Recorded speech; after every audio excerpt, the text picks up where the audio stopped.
Section 2. Decision Making. This section of the guide contains 3 chapters.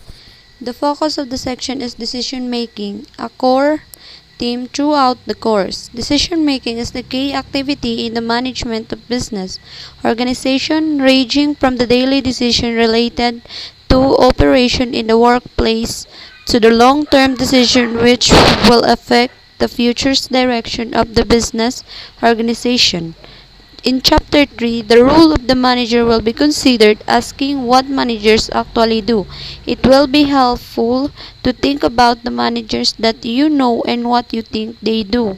The first chapter in the section is organized so that you will explore the central activities of managers, such as planning, leading, motivating people, and controlling decision making is central to all of those roles.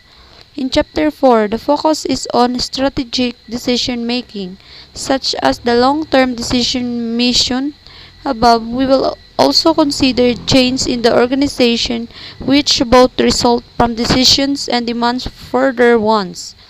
The aids that managers can use in making decisions will also be examined, as well as different theoretical contributions as to how decisions are best made. Chapter 5 allows you to explore the different functions that a business can be made of, such as marketing, human resource management, finances, communication, and operations. Some of these are the subject of other courses. Here you should aim to gain an overview of the roles of managers in business organization. Chapter 3. The management role aims of the chapter. As the first chapter in Section 2, this chapter focuses on the role of the managers. Specifically, it aims to examine the different types of managers, the various roles that managers play, what managers actually do at work, styles of management, behavior, and managerial effectiveness, how managers make decisions.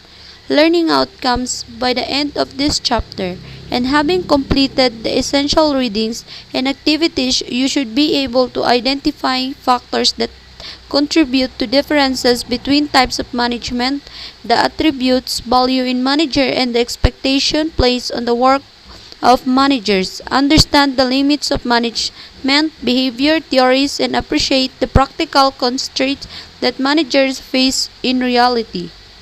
Discuss the idea of managerial effectiveness and evaluate approaches to measuring how successful a manager is. Identify the types of decisions relevant to the different areas of the manager's job.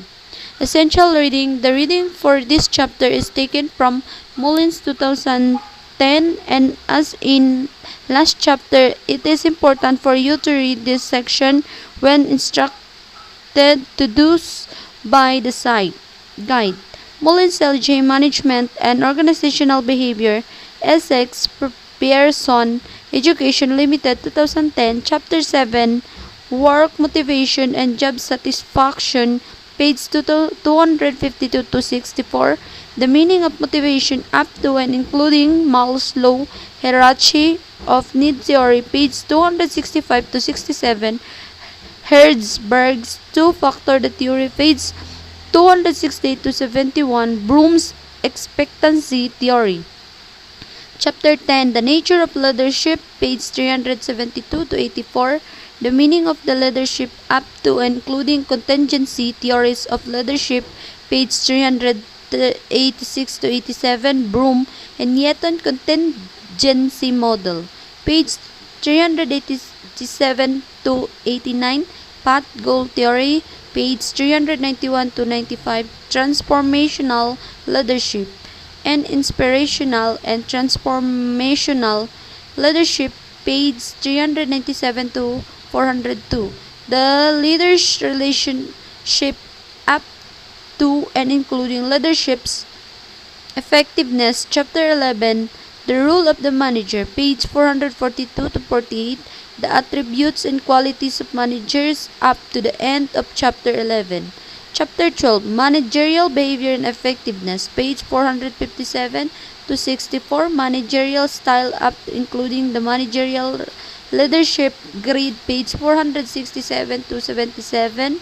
Management by objectives up to and including measures of effectiveness, page 480 to 90. The management of time up to the end of chapter 12.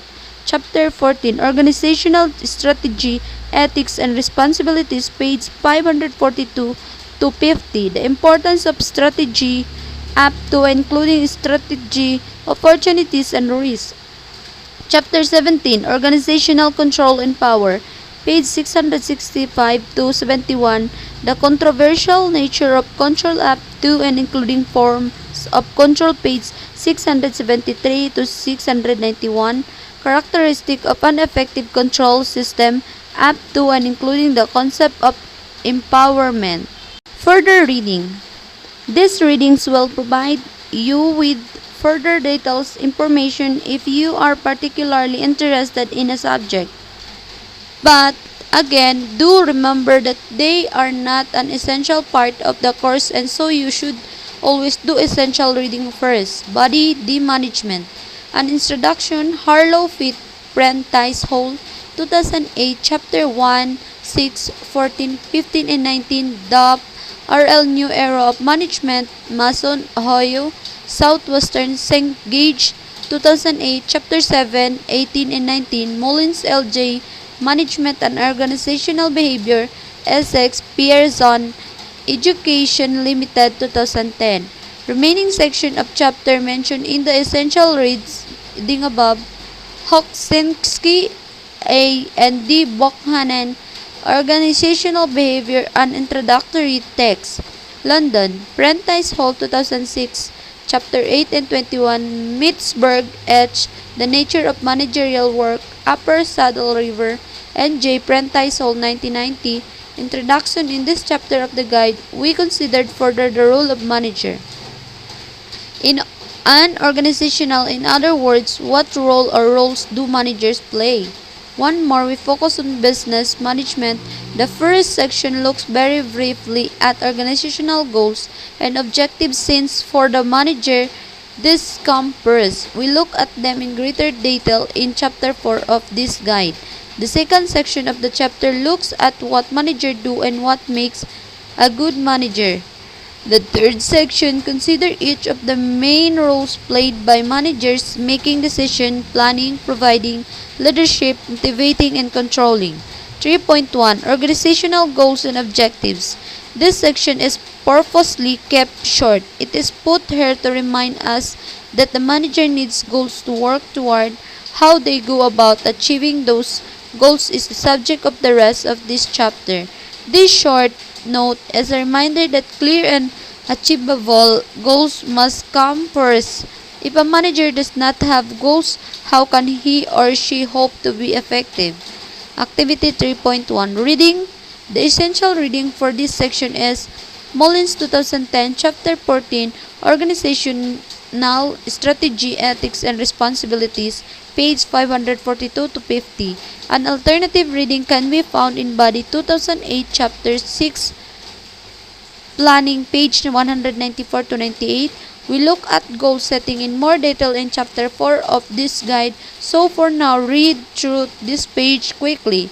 Do not spend more than half an hour on this reading at the moment. You can look back at this reading when you move on to the chapter 4.